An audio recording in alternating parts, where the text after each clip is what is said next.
जी हाँ, बड़ी खबर सबसे पहले आपको बता दें, डोनाल्ड ट्रंप की शपथ के बाद चीन अमेरिका में बढ़ सकता है टकराव।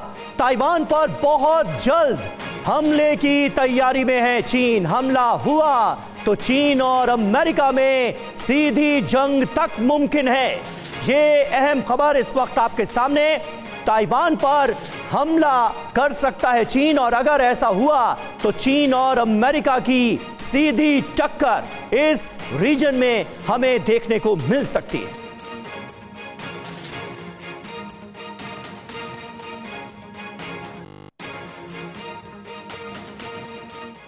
तो 2025 में ऑपरेशन ताइवान शी को कैसे रोकेंगे ट्रंप, क्योंकि ताइवान एक बोन ऑफ कंटेंशन दोनों देशों के बीच टकराव का बिंदु बन गया है। देखिए, ट्रंप की शपथ के बाद चीन अमेरिका में तनाव बढ़ सकता है, टकराव बढ़ सकता है।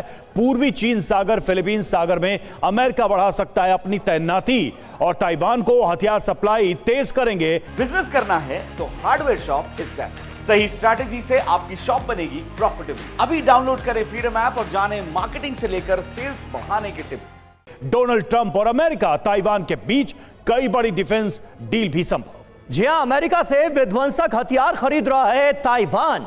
अमेरिका से $2 बिलियन में 3 नसैम्स का समझौता हुआ है। हाइमार्स, अब्राम्स टैंक, ऑल्टियस 600M ड्रोन खरीद रहा है ताइवान। यानी हर तरह की मुमकिन मदद अमेरिका से मिल रही है ताइवान को अमेरिका से 64 ATACMS मिसाइल भी मिलेंगी।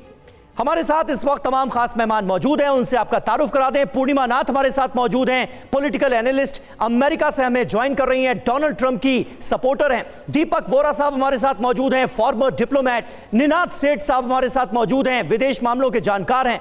प्रसून शर्मा हमारे साथ मौजूद हैं, अंतर्राष्ट्रीय मामलों के विशेषज्ञ हैं। सुमित चौधरी हमारे साथ मौजूद हैं, और मनीष झा हमारे दो सहयोगी जो पल पल की अपडेट से हमें करा रहे हैं वाकिफ। सबसे पहले मैं मनीष आपके पास आऊंगा।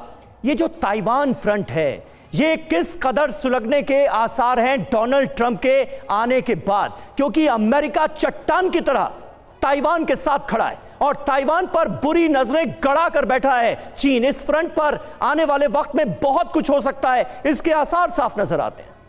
बिल्कुल, देखिए, सबसे बड़ी बात यह है कि ट्रंप ने जिनपिंग को न्योता दिया। जिनपिंग ने अपने यहाँ से उपराष्ट्रपति को भेजा। उपराष्ट्रपति ने ट्रंप के जो भावी उपराष्ट्रपति हैं जेडी वेंस, उनसे मुलाकात की, एलॉन मस्क से मुलाकात की। लेकिन इन सब के बावजूद भी ट्रंप के शासनकाल में चीन के साथ रिश्ता सबसे खराब होने वाला है। अभी भले ही ट्रंप और जिनपिंग की मुलाकात का माहौल बने, लेकिन ट्रंप चीन को छोड़ने वाले नहीं हैं। और वैसे भी अगर देखिए तो बाइडेन जो काम करते हैं वो ट्रंप नहीं करेंगे, और जो काम ट्रंप करेंगे वो बाइडेन ने नहीं किया होगा। मतलब यह कि अगर बाइडेन पूरब में गए हैं तो ये पश्चिम जाएंगे। और इसी तरीके से जब बाइडेन ने रूस से पंगा मोल लिया, तो अब ट्रंप रूस से पंगा नहीं मोल लेंगे, बल्कि चीन से पंगा मोल लेंगे। उस चीन से जिसको लेकर हमेशा बाइडेन पर आरोप लगता रहा है कि वो बहुत सिंपैथाइजर है चीन के। और इन सब की कड़ी बनेगी इंडो पैसिफिक क्षेत्र में ताइवान पहला मुद्दा होगा। लेकिन इसके अलावा इंडो पैसिफिक क्षेत्र के दूसरे और मुद्दों की वजह से चीन और अमेरिका के बीच आपको टक्कर देखने को मिलेगी। ट्रेड वॉर से जो शुरुआत होगी वो असल वॉर में तब्दील होने में कुछ महीने में आपको साफ तौर पर दिखाई देगा।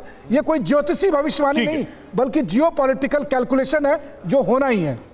आप कह रहे हैं कि ये होना ही है, और संकेत तो कम से कम चीन को लेकर जो ट्रंप के बयान है, वो संकेत अपने आप में काफी मजबूत है, काफी गहरे संकेत है।